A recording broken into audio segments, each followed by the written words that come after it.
Welcome to Let Me Tell You About Pierre Jackson, presented by Asbury Park and Curtis. Hey, how y'all doing today? This is Scott Fain, and I am here today with Let Me Tell You About Pierre Jackson. I'm going to be talking with my co-host and sister, Ashley. Hey, everybody. With this movie, Pierre Jackson on Netflix, we're talking about it's a 2018 movie by Christopher Nolen, and I do not mean the one that you're thinking of because I just said Christopher Nolan. It's not the director of Inception or anything like that. He directed other things. The summary on this one, let me read this to you real quick. In the midst of an arduous divorce battle, a real estate tycoon opts for a life of partying and sex until feelings for his childhood friends surface. I can think of no better description of what this movie is. Yeah, What it's about you, pretty Ashley? to the point. It's still classed up. I like how Netflix tries to pull the very best to get you to watch that. I mean, I guess that's the point, but good Yeah, job on the summary writing, Netflix. yeah, and on this one, we'll talk a little bit non-spoilery for a couple of minutes here before we spoil the movie. But what was your take on this one going in?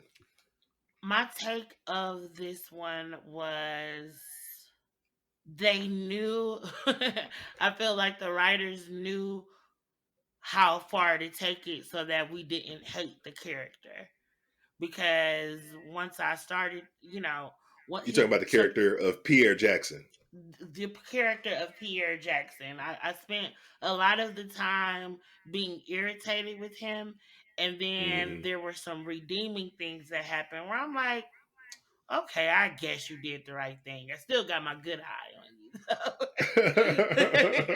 So they gave us just enough not to be able to bash him because he came back around. So I Hmm. think it was a okay movie overall. Yeah, it's kind of a short one. Like you can get in and out of this movie in less than an hour and a half. It's only 81 minutes, and there's not a whole lot of sets and things of that nature. So it's pretty quick. It's a quick watch. And like you're saying, for me, I didn't like the character Pierre Jackson when I started off. I think I texted you something along the lines of that. Like, I just hate this character. Yeah, My we God. both did. We kind of sent identical messages at different times, and I was happy you didn't see mine until after you sent yours because I knew it was authentic. Like I hate this guy, and I wondered But if yeah, that came around the same time. Like whatever. yeah, I bet you it did. I bet you it did. Um, if I had to lay this one out, I would say the value in this one is if you're going through a divorce, there's enough of a good feeling moment toward the end that kind of makes it worthwhile. Because I was like, I smiled and I chuckled out loud by the end, and I was like, okay, cathartically, I felt pretty good, you know, about where it lands. But Hmm. there were so many issues that I had with this movie that I can't wait to spoil in a few minutes here. I can't wait. I can't wait. What's your grade on this one? My rate is a C. I would give it, yeah, I give it a C minus. I think it's better than it's better than a D, but it's not quite that good. It's not that good. Um, so let's talk about spoilers. So if we're talking about Pierre Jackson, we are focused primarily on this guy. And I think in the first 10, 15 minutes, I just did not like this cat. Because he starts off, you don't really, it's not really established that he's divorced right out of the gate or he's getting divorced right out of the gate. He's just a real estate guy. He owns, or looks like he owns a little real estate broker house there where he's just there with his buddy who's his partner. And his partner is, let's put a pin in him. We'll focus on Pierre for the moment. So the movie starts off with them right out of the gate. Not a very interesting shot. I think the movie opens up with just him and his secretary facing away from the camera in their office, and it wasn't a strong opening. And the first thing No, I noticed I about her, thought go ahead. that I definitely thought it was going to lead into he's having an affair with his secretary. I was kind of happy it didn't play out that standardly, but I thought that for sure was about to happen Yeah, at the very all the beginning. earmarks. I would argue that it should have happened the way they set his character up because he comes across so smarmy, so Yeah, slick. he is At the, two you know what I'm saying? totally different people. Like, Yeah, he's just this slickster character, and the first thing that they're talking about, he and his partner in the office, mind you, about them going to go out to the club later that night and get girls and get. It's like these grown men.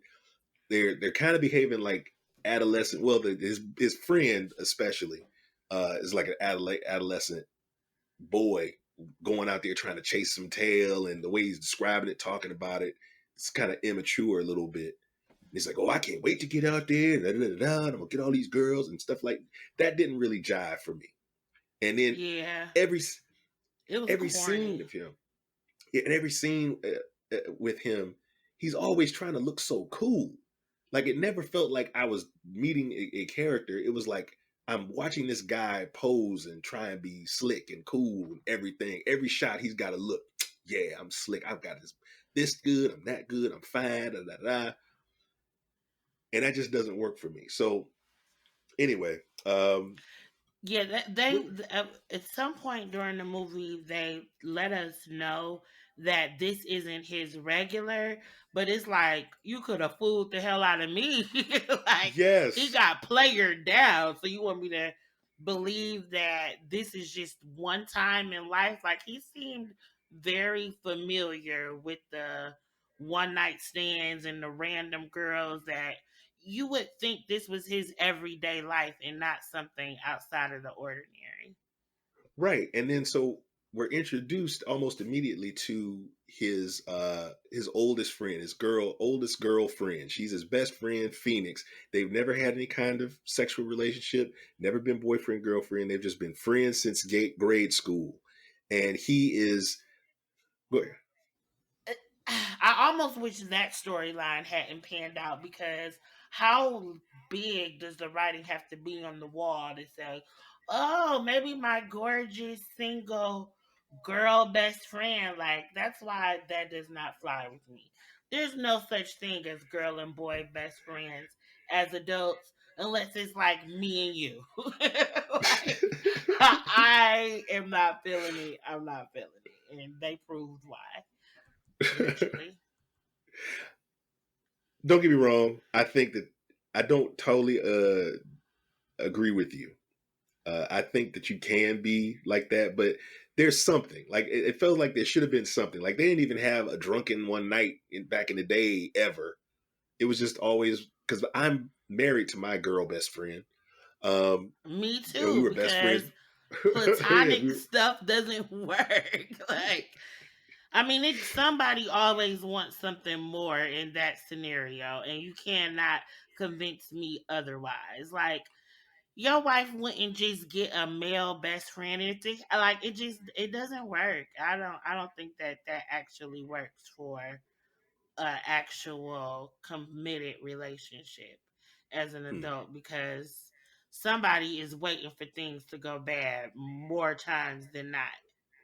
Yeah, and with this situation, we start off the movie where he and his buddy are planning to go out that night, and then when we get introduced to Phoenix, is her name in the movie, his girl best friend.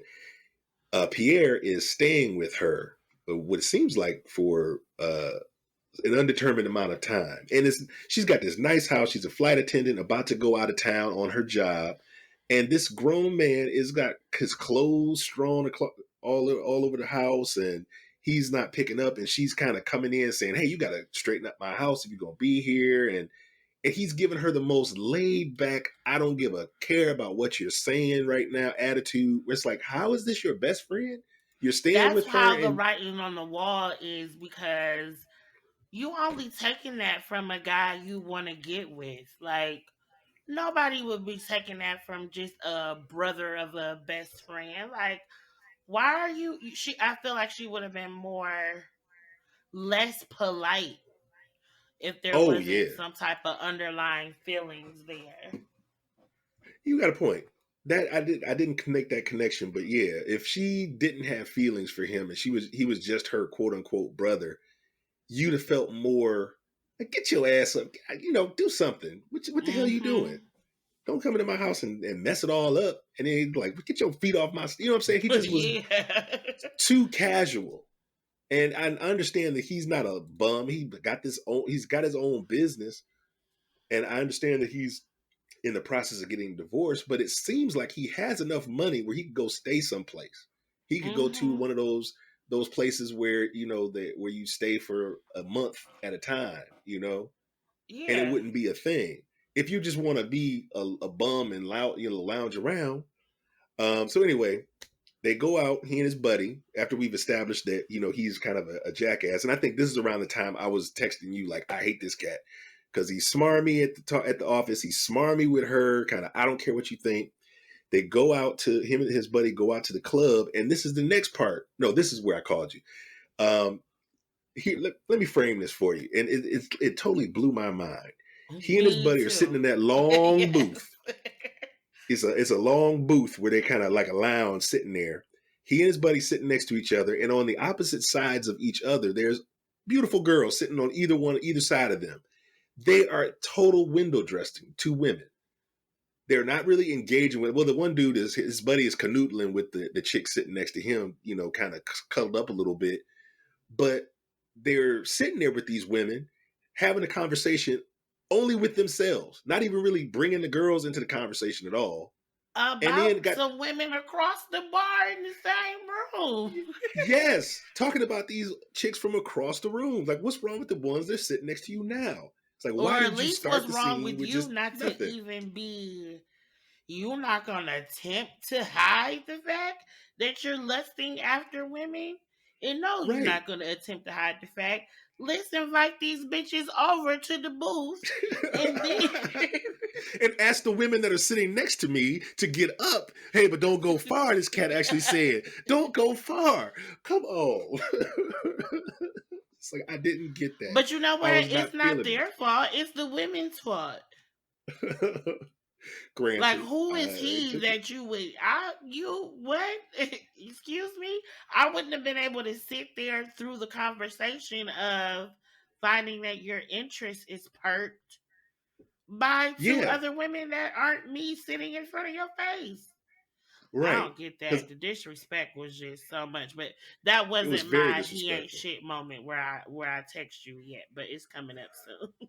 Okay. So the two chicks, they invite him over and ask the two ladies that were already sitting down to get up and, hey, don't go far. And his horn dog buddy, I have to stop, pause and say his buddy is just like a cartoon of, like, he's basically a cartoon penis running around trying to get hmm laid. I couldn't really connect with him at all because I was like, you're a grown dude and you're acting like you're 15 years old. You've never even touched a woman's vagina ever. And oh yeah, he's making all the hip movements and he's just like, he's a clown. He's too And excited. And for the age he had been, it's like, shouldn't you have been doing this for like 20 years already? Like, it should still be cool, but it shouldn't still be exciting necessarily. Sorry about that. hmm But yeah, yeah, yeah, he was excited like he was 19. yeah. And I didn't connect with that. So of course he goes home with the two girls and beds them down. I was telling somebody about this, the part that tripped me out. Apparently, the two girls that came over and sat down with him, one was talking to his buddy. She had a red dress on. He was talking to the chick in the white dress. They cut to the morning after. He's waking up with a headache next to the girl that he was sitting next to.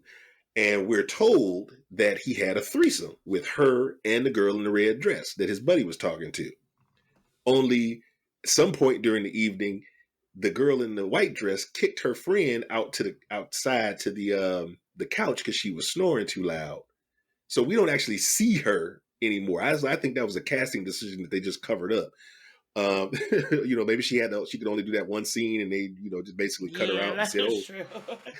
it's like I didn't, but fine, whatever. But what's not revealed to us until a little bit later is that this cat banged these two random chicks in his best friend's bed.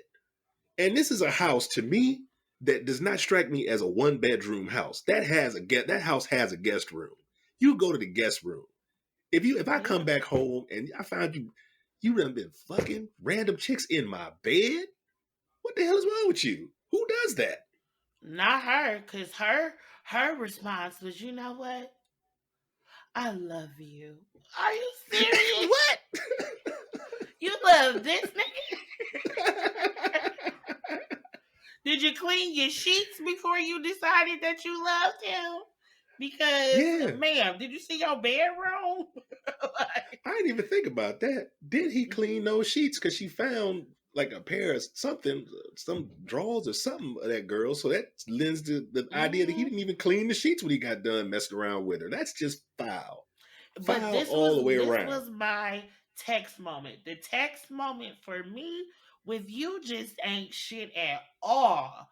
Yeah, I knew because we knew at this point that him and his soon to be ex wife had been together since the sixth grade. So Mhm. here we come with the best friend. She blurts out "I love you" after finding out he had a threesome in her bed. His response was, "And I love you too. I've loved you since the second grade." And I said, "You know what? You ain't shit because if you knew you loved her since the second grade, why didn't you choose her in the beginning? She was there from the beginning. And then if you didn't choose her and you went along with your wife, the fact that you're hooking up with her now means you was trash the whole time. You've been trash from second grade to today."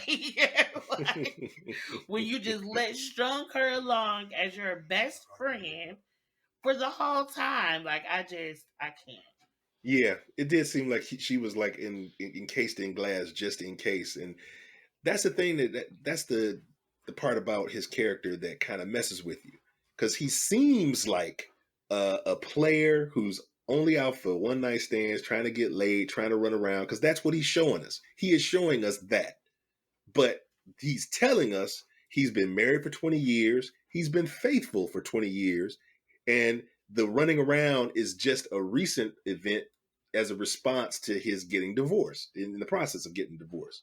So all of this that he's doing, random chicks, drinking too much, having sex in his best friend's bed, that's new behavior, apparently. Right, and the But it didn't movie seem didn't do like a new good behavior. job. Yeah, like they didn't solidify that for us. Like, why should I believe him? Like, I expected the movie to just like a random person to jump on screen, like, you know, he lying, like, and they never did. Like, oh, we're Yeah, supposed to believe this? he should have been lying. He should have been lying based Yes, on how he was acting. Because I think we do. Yeah, before they have that "I love you" conversation, his wife, his soon to be ex wife, visits, and apparently she's the one who ruined the relationship by blowing some guy in their house, and Pierre came home and found them, and right. so he's So real on pissy about paper, that. you really can't hate on Pierre, which was one of the most irritating parts of the movie, is because they made him so hateable, but then everything on paper checks off. He Right. tells the truth, and it is like you kind of irritated with him for doing the right thing at this point because you just don't believe it. Hmm. Yeah, and then the whole "I love you" conversation that he has with Phoenix. After this moment, it seems too rushed.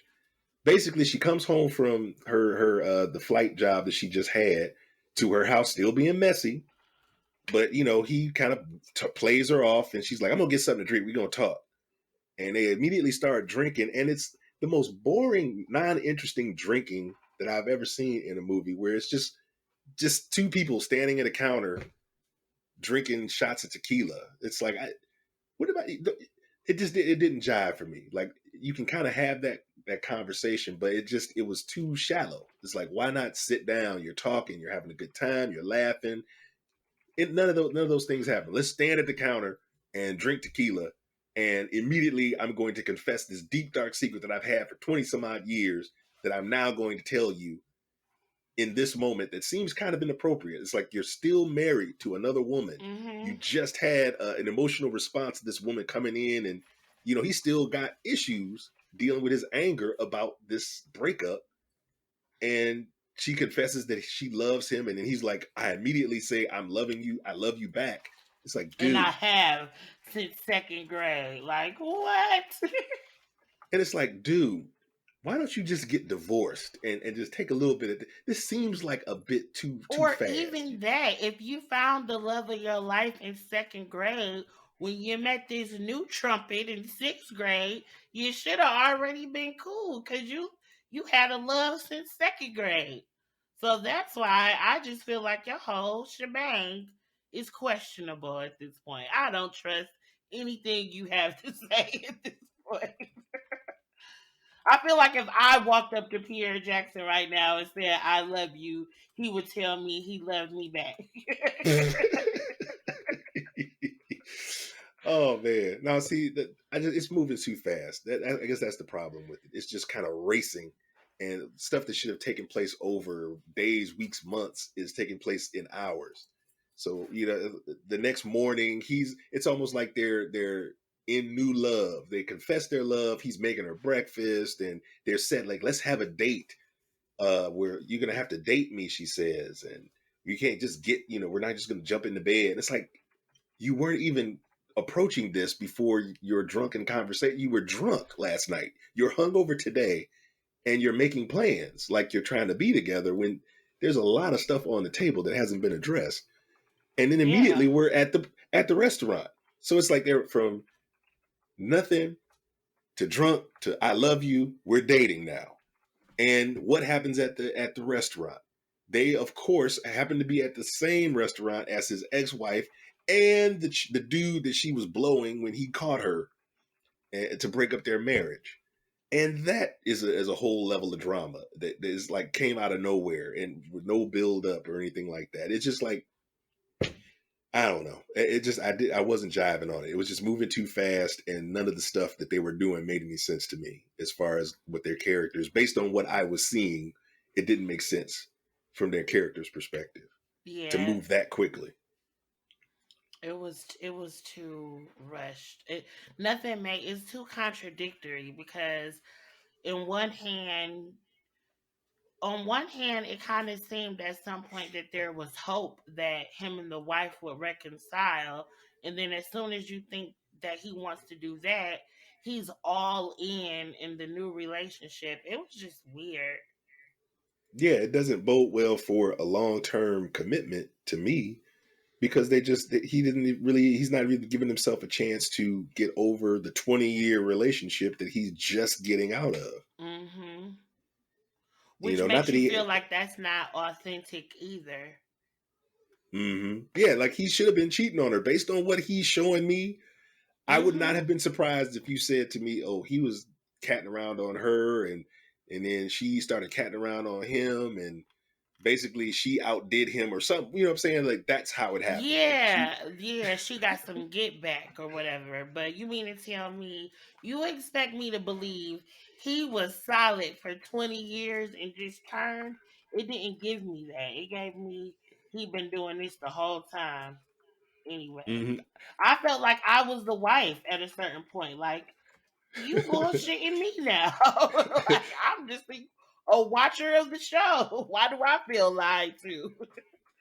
I feel like I would have respected him more if that was the case Yeah, because it be would have made consistent. sense based on how he was acting. Mhm. He was too polished when it came to the women.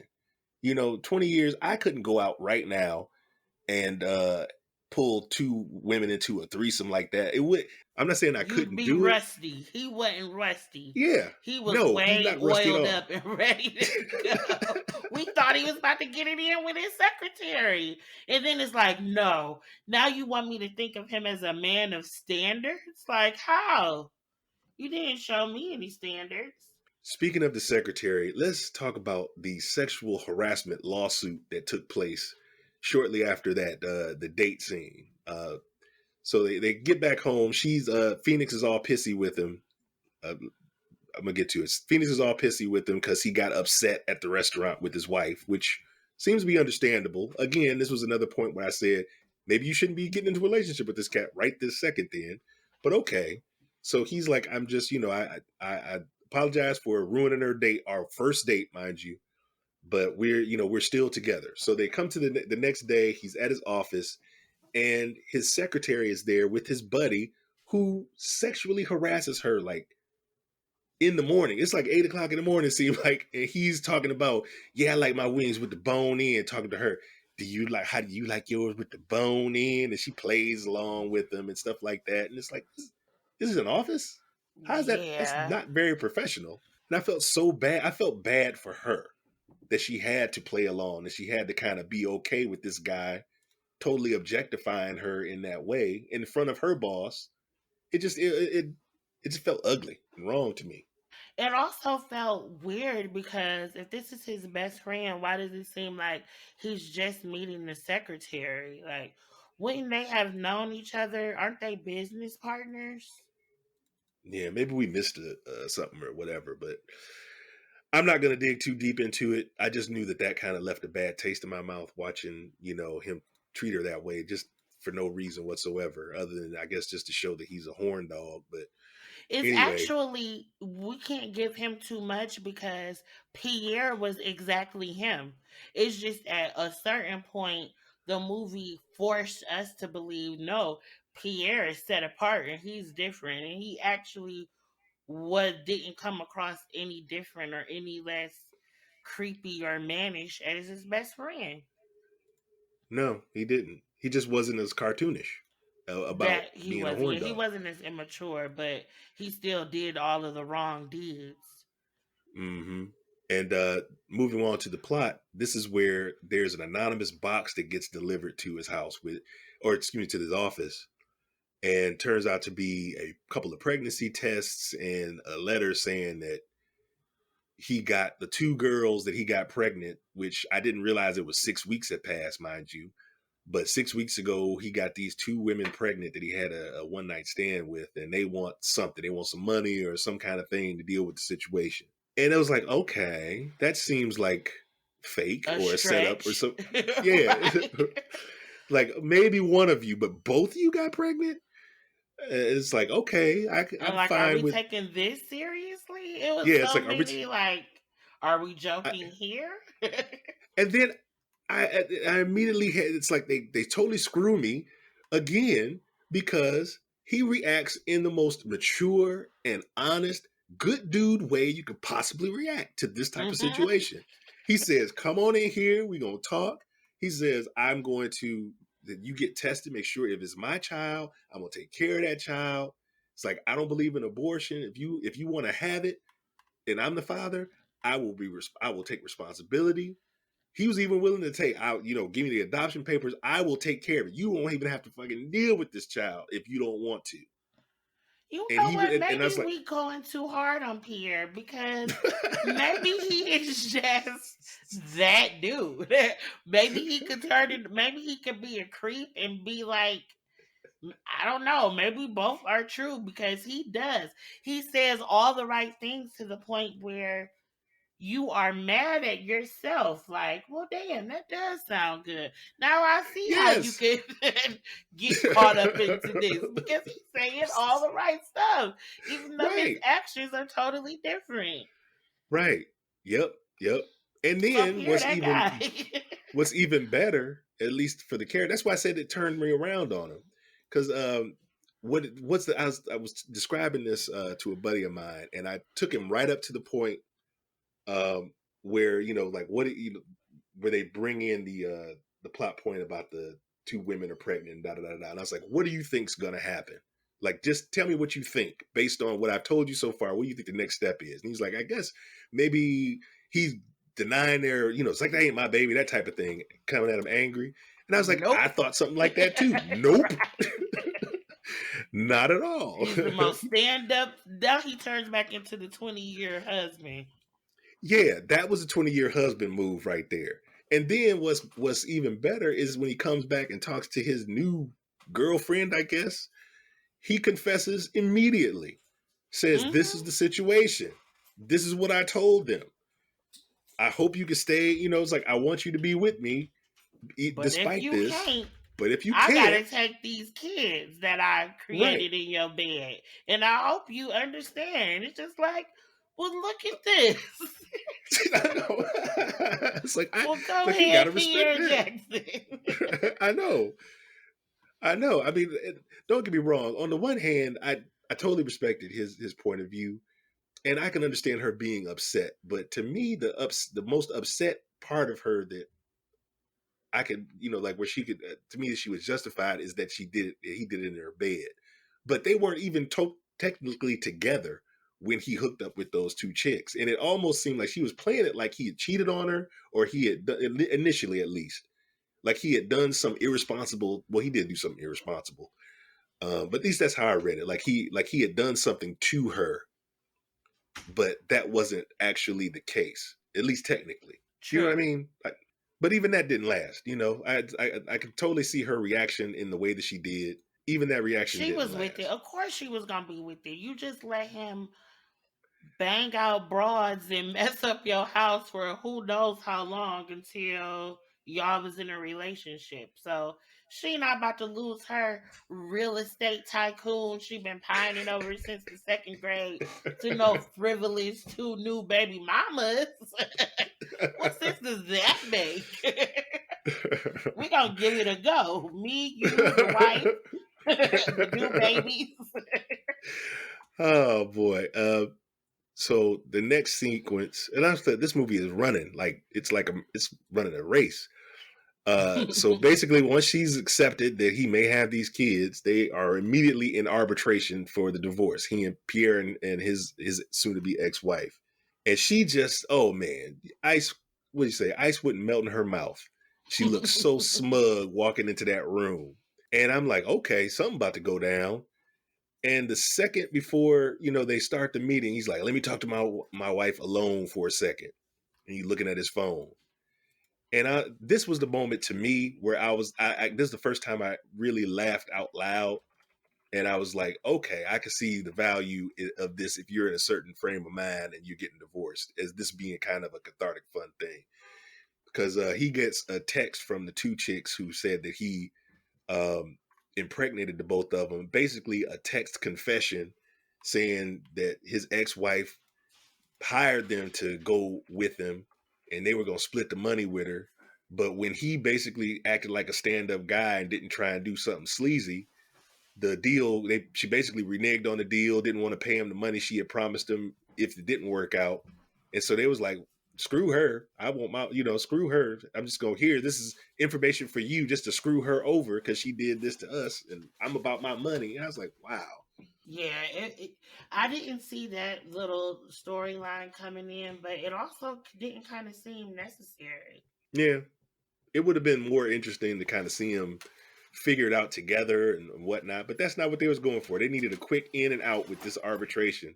So basically, he won divorce between the two of them. He won the divorce, at least on paper. We don't know how their assets and stuff were split because at least going into it, she had both of their houses and a yacht and the cars. Yeah, And so he I don't had know. given her everything like the stand-up guy he was Yeah, I know. already. Yeah, this stand-up guy that it's like, yeah, at the beginning of this movie, you do not like this cat, but by the end, it's hard not to like this cat because of the stuff he does. You It's like, want to. I really want to. I still am looking at him with the side eye because I didn't forget how I felt at the beginning of this movie. no. The two characters just do not jive for me. It's like one doesn't make sense reconcile with the other by the end. But anyway, so I guess he's like I said, he wins divorce and they jump ahead, and now he just getting back from his honeymoon. No, he proposes to old girl right after that. He's not even divorced yet, and he proposes to Phoenix, who of course says yes. And then they kiss, and then flash forward a month or whatever after they've gotten married and coming back off their honeymoon. And he's back in the office again. And it kind of ends where it started, in his office with him with a cup of coffee in his hand, talking and drinking coffee. and his buddy's squirreling chicks outside the door, sneaking chicks out of his office that I guess he's been in his office being freaky with while he was out of town. I have no idea. Just like I said, it cartoon that guy. Yeah, he Um, was. Cartoon that should go to jail, but cartoon nonetheless. but yeah, he's like I said that. So that's how the movie ends. They're married. I guess that he's divorced now, and has whatever. He's still got his money. He still got his. I'm assuming he still has a car or or whatnot. And he's making money. His buddies have sold 3-4 houses since he was out of town. So, and he has enough money to buy another building to create a second office for his buddy to be in. I think just to get away from that hornball dude. That's his new wife saying, "You need to get away from that dude. Why don't you start this new business? Start this new Yeah. office where you don't have to see him every day." But yeah, and so the movie just kind of ends, and I was like, oh, all right. I don't hate you now, but Yeah. I still don't trust you either. I still don't. Yeah, it's just it kind of was it went by so fast, and it didn't spend a whole lot of time on anything, on any one particular thing. And something else, something that I noticed that I didn't like. It kind of has that Real Housewives of Atlanta vibe to me in some of the writing. And what I mean by that is on the Real Housewives, how that show will function is they'll go to an event or they'll do something, something will happen, and then the next 2 or 3 scenes is the women spread out in their social circles talking about the thing that just happened. Mm-hmm.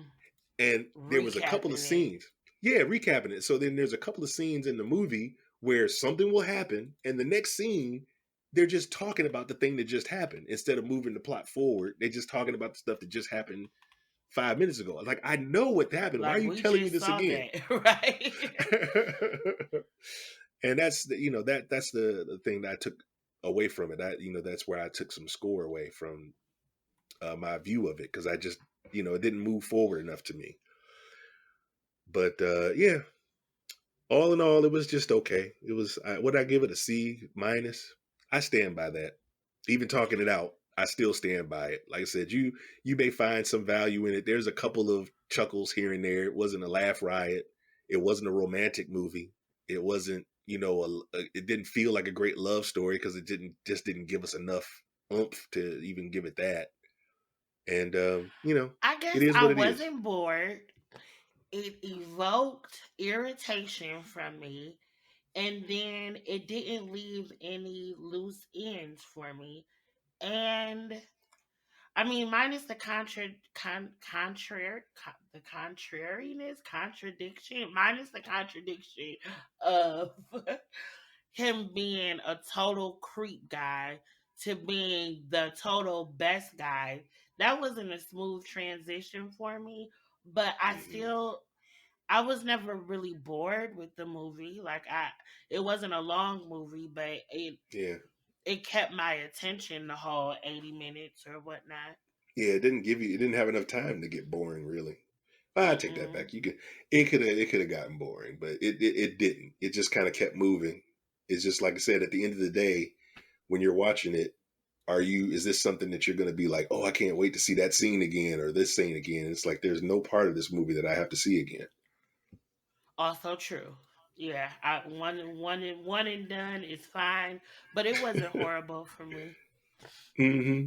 So yeah, that's take it with a grain of salt. You may come to this movie and you'll see it and be like, oh, this was fun. It feels like a peek in on another movie where you're kind of peeking in on somebody's life, especially when they start recapping stuff you already know. That's what would happen in real life, and that's not necessarily an interesting movie. That doesn't make an interesting movie. But Hmm. yeah, but at the end of the day, like I said, I appreciate that they did it. They took an idea, they got the cameras, they got the equipment, they put their thoughts together, and they made something that we could sit here and criticize. So I applaud their efforts, and I will give them all the credit in the world for accomplishing that. And I would like to see something that let me see the next thing that they do, or maybe the thing or two after the next thing that they do. And I bet you would be a lot better, like a marked improvement, Yeah, you know? the only really person I wouldn't mind seeing is the character who played Pierre Jackson in something else, because when he was giving me Creep, I believed Creep. And if I hadn't seen Creep, when he gave Good Guy, I would have believed Good Guy. So I think that I'm intrigued enough to see what he would be like in a different storyline. You're talking about Trae Ireland. That's the guy who plays Pierre Jackson. Oh, okay. Yeah, Well, I shouts give out you to that. you, Trey. I have no idea if you're a creep or a good guy in real life. So I guess that you did good. You acted well for me. Oh boy, yeah. And then the other one, the lady who plays Phoenix, Chrystee Pharris. I only recognized her because I used to watch Scrubs, and she had like a few episode arc on Scrubs, and I thought she was cute back then. I still think she's cute today, and that's pretty much all I had. She did perfectly fine. Everybody in this movie did perfectly fine. It wasn't any bad actors per se or anything like that, or any bad acting, No. any of that. It was Mm-mm. just the story needed to be a little bit better, and maybe you could have stretched it a little bit longer to create a little Gave bit us a more little tension. bit. We needed to see him maybe get cheated on. We needed maybe a 15-minute at the beginning of the movie to show his home life with his wife, show him being the great husband that he was, and then him just getting crashed by the wife getting cheated on. Maybe it would have been more believable that his promiscuous phase was just a phase. But Yeah, opening up with that, maybe it yeah, wasn't. I didn't believe him as the good guy as much as I believed him as the creep guy. yeah. I guess that's the biggest failing of the movie is it didn't connect those two different characters together very well. Hmm. You could have made this movie him totally creeping, and that'd have been fine. You could have made this movie totally good guy, and that'd have been fine. But the two of those characters together just did not jive.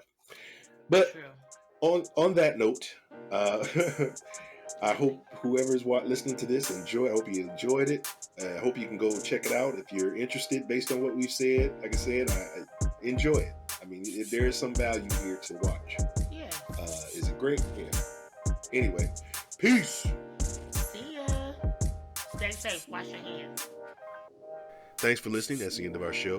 To continue the conversation, you can contact Ashley J on Instagram at pretty_peculiar_. And you can contact me on Instagram at scott.fain or check out my paper-cut illustration art pieces at scottfain.com. Music by Arielle Alexander on Instagram at Ms. She Did It Again and SheDidItAgainMusic.com. This has been Let Me Tell You About, presented by Asbury Park and Curtis.